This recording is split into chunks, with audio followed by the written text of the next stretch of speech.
एक घना और खूबसूरत जंगल था।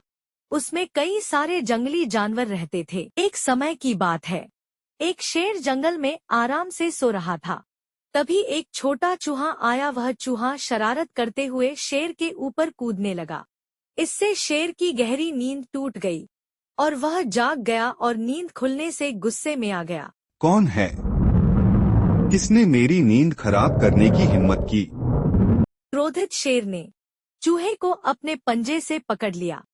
एक छोटा सा चूहा, आज तू मेरे नाश्ते में शामिल होगा। शेर उसे खाने ही वाला था कि तभी चूहे ने गिड़गिड़ाते हुए शेर से विनती की। महाराज, कृपा कीजिए, मुझे छोड़ दीजिए। शायद एक दिन मैं आपकी मदद कर सकूं।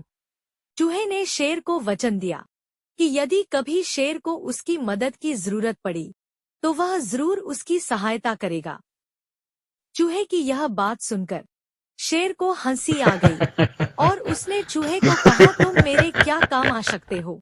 हाँ हाँ हाँ, हाँ हाँ हाँ, तू मेरी मदद करेगा?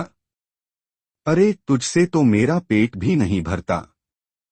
लेकिन चलो, आज तुझे जीवनदान देता हूँ। जाओ, पर दोबारा मेरी नींद मत तोड़ना। फिर शेर उसे जाने देता है। कुछ महीने बाद कुछ शिकारी जंगल में आए और उन्होंने एक बकरे को एक जाल के ऊपर बांध के रखा।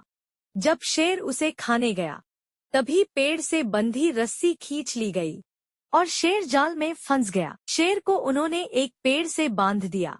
शेर खुद को छुड़ाने के लिए बहुत छटपटाया, बहुत कोशिश की, लेकिन वह असफल रहा। हारकर वह जोर जोर से दहाड़ने लगा। अरे बचाओ मुझे निकालो यहाँ से। मैं इस जाल से बाहर नहीं निकल पा रहा। उसकी दहाड़ दूर तक सुनाई दी। उसी रास्ते से यही चूहा गुजर रहा था। जब उसने शेर की दहाड़ बार बार सुनी तो उसे लगा कि शायद शेर मुसीबत में है। ये तो शेर की दहाड़ है, जरूर किसी मुसीबत में है। चूहा तुरंत शेर के पास पहुंचा और उसने अपने दूसरे दोस्तों को भी बुलाया। भाइयों, चलो मिलकर इस जाल को काटते हैं। और सब चूहों ने मिलकर तेज दांतों से जाल को काटना शुरू कर दिया। जाल से बाहर निकलने पर शेर ने चूहे को धन्यवाद दिया। अरे तुमने सच में मेरी जान बचा ली। आज तुमने मुझे सिखा दिया कि कोई भी छोटा नहीं होता। चलो दोस्त, अब साथ चलें। फिर दोनों दोस्त बन गए। अब जंगल में मिलकर रहेंगे, प्यार और समझदारी से। इस कहानी से हमें यह सीख मिलती है कि हमें जीवन में एक दूसरे की सहायता करनी चाहिए। हमें किसी भी चीज, इंसान या प्राणी को साधारण नहीं समझना चाहिए, क्योंकि वह कभी भी अपने काम आ सकता है।